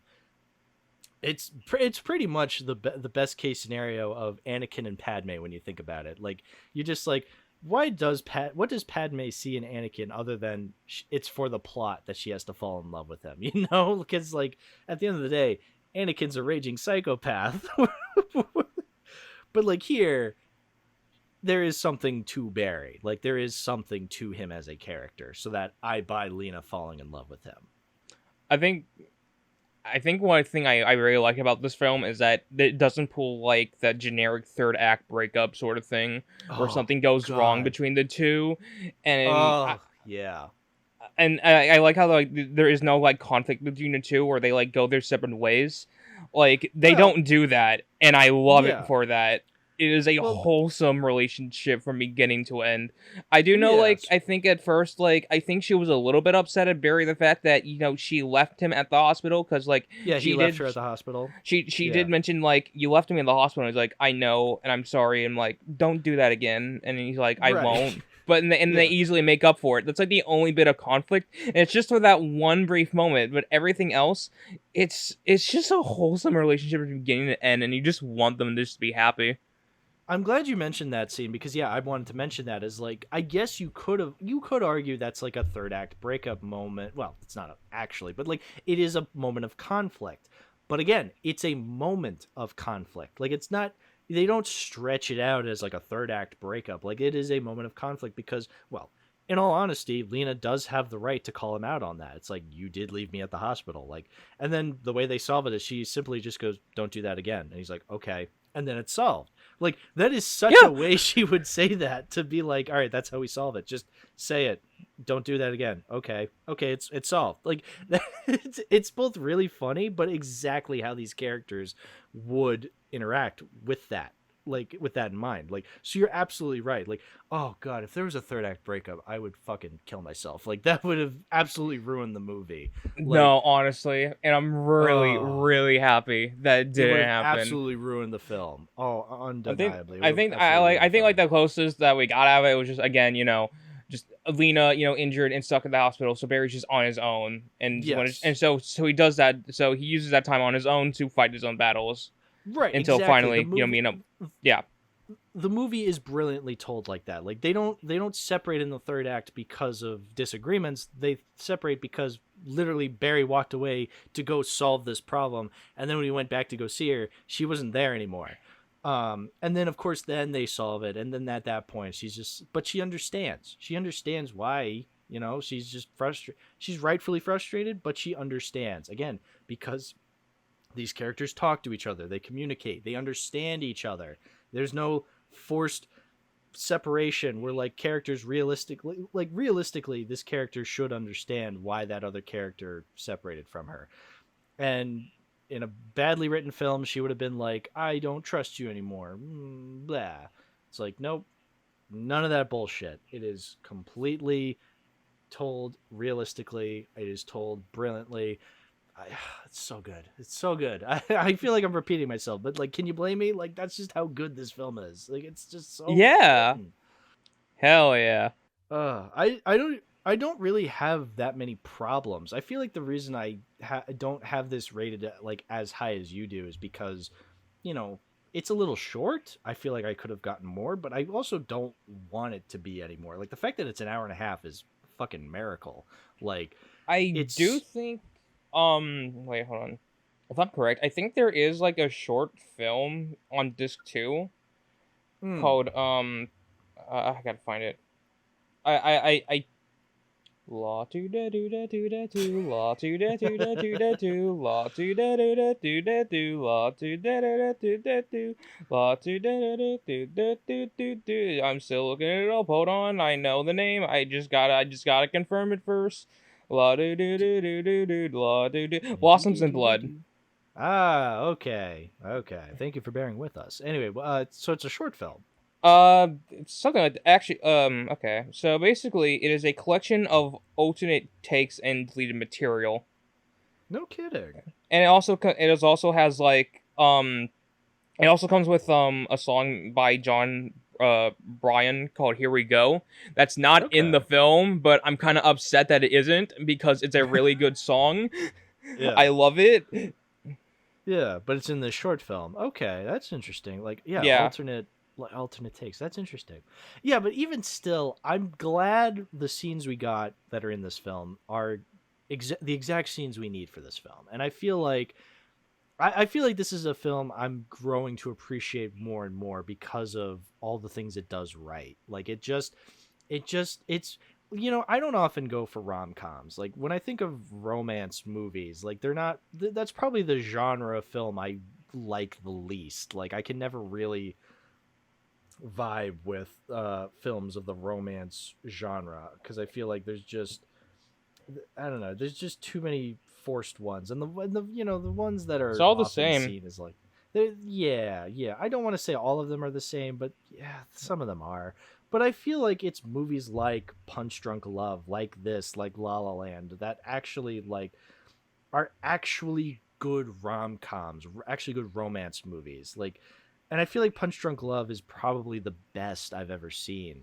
One of the best, I gotta say. Because, it's just... Because, again, these two characters are fully realized. I buy that they are real people.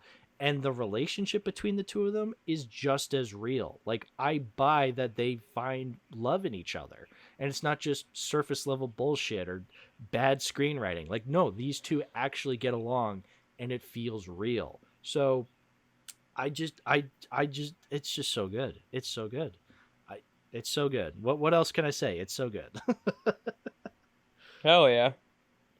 So, oh god, is there anything else to say? Because like I think I pretty much talked about every scene I wanted to talk about with this movie. It's really good one. If you haven't seen it yet, audience, please watch it. Like, what are you doing? It's so good. I highly recommend it. I need to recommend it more. Yeah, no, I gotta see why. I can see why this is like one of your favorites. Oh yeah, and like I said before, like on a very personal level, because I guess I'll finally explain why. I guess this movie kind of means a lot more to me, because I see a lot of myself in Barry. I have been one that's either socially awkward, shy, used as a punching bag, and walked over on by people, and I just have anger issues, and I probably would take it out, and I probably just either want to like leave the room and scream and punch things and kick them and stuff like that. I feel like I've had moments where like I've either want to do that or I have done it, just because I just feel insulted by everyone, and it's just I just don't get a lot of respect, and especially with a family that I feel unwanted in, or I don't want to be in. At least, unlike me in between Barry, I at least have a sister that isn't an asshole to me. Like, she's actually like, she's sweet. She's very kind to me. We never had like a rivalry growing up, and we don't do now. So that's good. That if my family issues are a story for another day. One of these days I'll open up about my trauma, but I really see a lot of myself in Barry, and I think, like, especially what you said earlier, like the fact that he might be autistic, because I am someone who has autism. I have like ADHD, and I just had like I have like that feeling of like being shy or awkward or just not social enough, because I know, like, I think like the beginning of the film, you know, Elizabeth was telling her, like, hey, I have this friend that might come by, and I think you might like her, and he just keeps like turning her down. I'm just like, I don't want to, because I don't feel like I'd be myself. I'd feel like awkward and stuff like that, and just, that's why. So, and of course, just trying to find an excuse to get out of it, because I think he doesn't actually want to go, but the fact that he kind of got forced on it, like, he kind of has no choice. Even if he does show up, he still doesn't even feel welcomed. He doesn't get rewarded out of it or praised him for it. Like, no, like, he's just given the same shit he was just given earlier that day. Yeah. Do you like? I like that one scene, like that one shot, like when he does end up going to the party, he like walks in and he can already hear their conversation being like, "Remember when we used to call Barry Gay Boy?" And he like walks away like from the door, like, but then he walks back in, and then he walks back out, like he's debating. I feel like I heard someone saying, like, "Is that him?" And I think he just thought to himself, "Shit, they know I made it." Yeah, and then he has to walk in because he's like, well, they already know I'm here. Like, I can't be rude. Well, I guess I can't run away now. Yeah. I mean, I think that's the brilliance of Barry as a character. Like, it's never explicitly stated if he does have autism. Like, I don't have autism, but, like, I do relate to Barry strongly at times. Like, again, the whole, like, being at a party and it's so loud and you're just like, oh, I don't want to be here anymore. Or, like, the fact that he's, like, socially awkward around new people. He's like, I just don't want to talk to you, but like, I guess I have to. Like, yeah, stuff like that is just a lot. But I feel like that's the brilliance of Barry. You don't entirely know, but I feel like anybody can relate to him.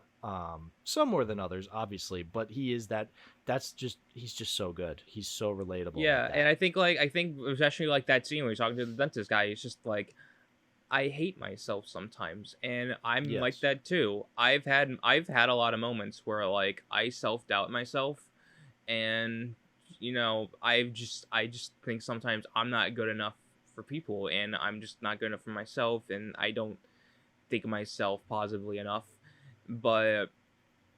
And I know a long time ago, I used to have a private venting account, and I have used it to say awful shit to people and just used it aggressively. And, you know, if it wasn't for Crad, I don't know where I would have been, because I think with him in my life, I've learned to change and grown as a person, and I still am. I want to be a good person. Hell, maybe even better. And with him by my side, my love for him makes me strong. And I would go out of my way to hurt anybody or just go on a rampage if anything were to ever happen to him. Just like how when Barry saw Lena bleeding, he was just enraged that he was willing to hurt anyone that fucks with him or Lena. And I would just do the same if so, because I'm just... I wouldn't want anything to happen to him, and if something were, I think you would be afraid of me. I don't know what, because I don't know what I would do. Yeah. I would not be myself. And I think this all has to do with like my Letterboxd review I made like late last night. I kind of just went on a venting, just saying how like I relate to Barry and why his character means something to me and what this movie means something to me. And I really like your reviews for this on Letterboxd because I mean I like your Letterboxd reviews. I think you have a very funny sense of humor. I love whenever we watch something on Wheel Night, and I love seeing what you have to say about some of these awful films we see. But I do like, but yeah, you are a very funny person. But I do like that for both of your logs on Punch Drunk Love, you do go into detail as to why this film works for you, and I think that's just a testament to how good this film is and how much you can connect with it. Most definitely, and you know.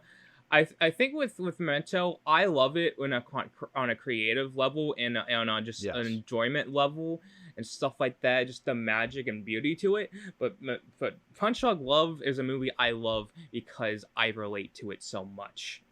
Mm-hmm. Yeah, I can see that. Yeah, I don't relate to it as much as hard, but I very much relate to very huge aspects of it, and I think this is still just a fantastic film. One of my favorites from PTA, one of my favorites from Sandler. Obviously I relate to Uncut Gems a little more, but that's a me thing. I very much I still need to see Uncut Gems. Oh, I know. Yeah it's one of my favorites, but the only scene I know about is just Adam's just saying holy shit I'm gonna come. I disagree, Gary. I disagree. Yeah, no, it's a very quotable film, I must say. True, but I hands down believe that Punch Drunk Love is still up there as one of the best things Adam Sandler's ever done in terms of cinema and film. It's no 8 Crazy Nights though. Let's be honest. Okay. I still can't believe that this came out around the same time as 8 Crazy Nights because I know it's because actually let me see. This came out October 11th, 2002, and when did 8 Crazy Nights come out? I would imagine it came out later in November or December. November 27th, literally a month, somewhat of a month apart. That is God.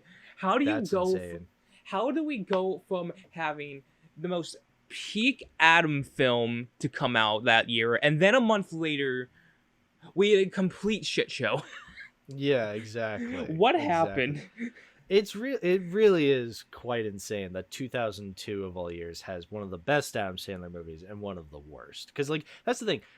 Yeah, it's just insane the fact that 8 Crazy Nights of all movies came out around the time of Punch Drunk Love. But I think it's important to understand that, because it's important to understand that no matter how many times he makes it 8 Crazy Nights or a Click or a Jack and Jill or I don't know, whatever other Adam Sandler bad comedy you want to point there, because like there's plenty of those. There's plenty of bad Adam Sandler comedies to point to. It's important to understand that Punch Drunk Love still exists. Uncut Gems still exists. Like, these films exist where it does placate to his strengths as an actor, you know? So, like, we need these movies. We need to understand these movies, not just as comparing them to his awful comedies, but just as great films regardless. I hope there's, you know, I'm not seeing a lot of Adam stuff, but I hope there's more films out there where, you know, there's a good role in it, and I just don't want to think this is the only two. There is one other one. There's that Netflix movie from Noah Baumbach called The Meyerowitz Stories, which is, it's Adam Sandler and Ben Stiller and a couple of other actors. Like, Dustin Hoffman's in it. So, like, Adam Sandler and Ben Stiller play, like, the sons of Dustin Hoffman's character, who's, like, this very famous artist. And it's just basically a story about, like, you know, them as a family, like, just interacting as a family. And I remember really liking that. I remember liking it more than Marriage Story, which, because I remember watching it around the time that Marriage Story was kind of big, because, you know, that was like the big Noah Baumbach movie at the time. Yeah. And I remember watching Meyerowitz Stories. I'm like, I like this more than Marriage Story. I don't know. I just found Adam Sandler and Ben Stiller and Dustin Hoffman like far more engaging. Like, especially Adam Sandler. Like, oh, he was so good in that movie. But it's been a while since I've seen it. But, you know, it's a Netflix original. And again, it wasn't as heavily marketed as Marriage Story was. So, like, yeah, because it didn't get nominated for any Oscars from what I remember hearing about. So, like, what? yeah, like. Yeah, no, it's a shame. So it's not as popular as something like Punch Drunk Love or Uncut Gems, but I think of the people who know about it, they do put it as like one of the very few great Adam Sandler performances. So I highly recommend Meyerowitz Stories if you can find it. It's on Netflix, but you know Netflix, who knows if they're going to keep it on there much longer. Yeah. I think back to what I was going to say earlier. I definitely know that. I think that's the one thing I've learned about. I think there's something you need to learn from this film is just like both both Barry and Mattress Man are both flawed. They're both in the wrong here. They're both kind of at fault because Barry made the mistake to call a sex hotline as a way of coping, and of course Mattress Man is also at fault because the man tried to scam this dude and just put more pressure on him. So just seeing the two, you know, going up, just seeing Barry just stand up for himself, saying I am a good person, and it's just a way of just like he was going to learn from his mistake, and just trying to tell him so he's stepping up for himself, fighting his battle, willing to admit that he made a mistake calling the hotline. I'm willing to accept that. Yeah, but just know we're both in the wrong. So why don't we just go our separate ways and just know that. Yeah, and I think that's like I said, such real feeling characters. Yeah, so that's, you know, I know I'm flawed. I'm not perfect, but I learn to accept my mistakes and try to grow with them, and don't want to blame it on others. And and that's just something I needed to know more about, and not let it get to me, and not, you know, stress me out, because I guess it's just something. I guess I just think about, like, you know, my manager at Burger King tells me, just like, if you ever make like a mistake, don't let it like get to you. It happens, stuff like that. And, you know, it's just kind of good because, like, my manager at BK is actually like, he's like a really good mentor when it comes to this guy and stuff, and I respect him for it. He's a really cool guy.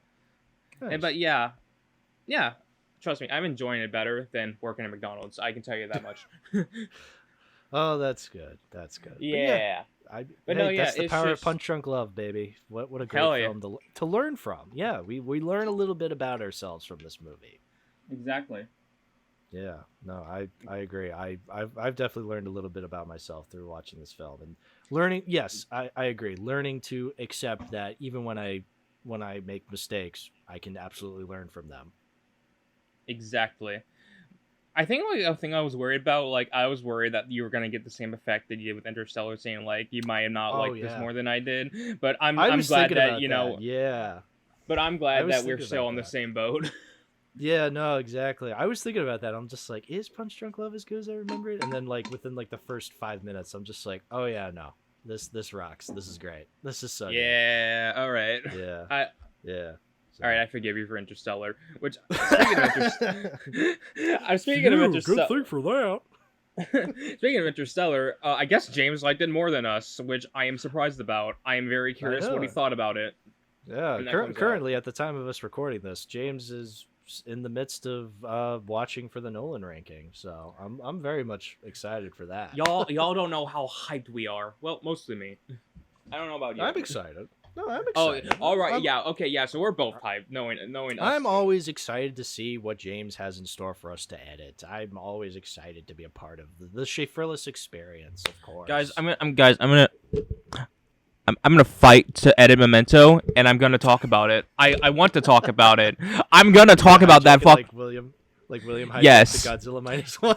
Yes, but I'm not gonna make. But I'm not gonna. But I'll make sure not to make it over long. I'll just point out my points about my thoughts about the film, and then I'll just use that time to talk about, guys, you need to know about this DVD. Yeah, exactly. Oh, that would be so good. Yeah, the world needs to know. You got to promote the podcast too. Just saying. I will.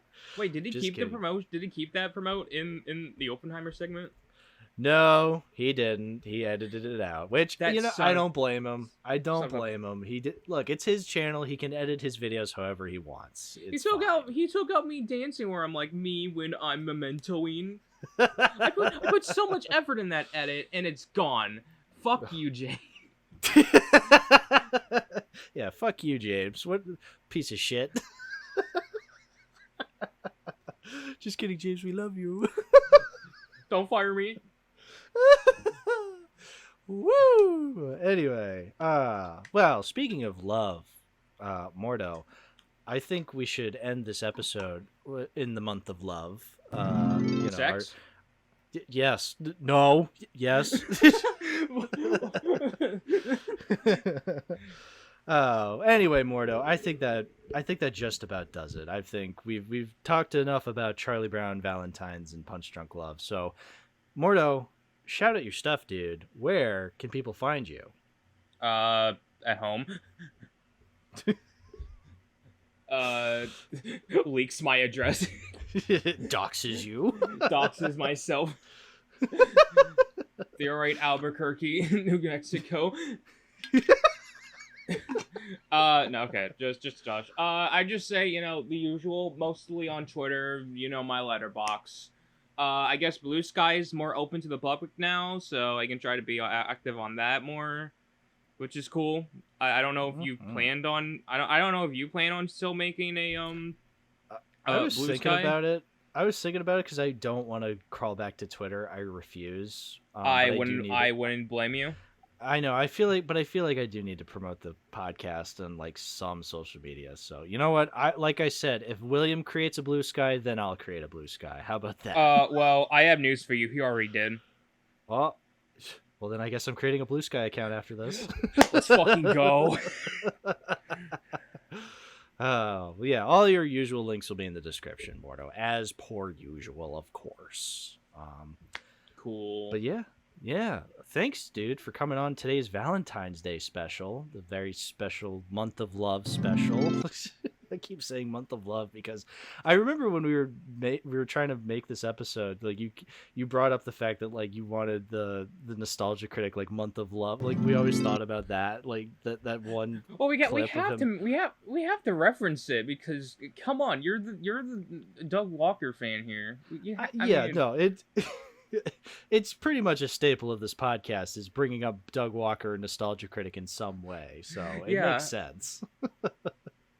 So, but anyway, thank you for coming on. I really appreciate you. Even though you didn't see the Charlie Brown DVDs, totally fine. I think talking about Punch Drunk Love was just as nice. Like I definitely needed to rewatch that movie. So I'm glad you recommended it. Thank you for that. Yeah, no problem. And thank you, the listener, for listening to today's episode. If you want to support the show, give a like, give a comment. Listen to us on Spotify or Apple Podcasts or on YouTube. That's fine too. Doesn't matter. But yeah, thanks for watching. Happy Valentine's Day. And wait, hold on, Hal. I'm getting a phone call. Getting a phone call? Hello. Who's the cultured slang? You never called me before. What's this about? Oh. Is this a tease for the next Nolan episode? Hal. Ooh. Yes? I think we're getting an ally. Oh. He wants to talk about The Prestige. What? Oh, shit! Do. To be continued. That's good.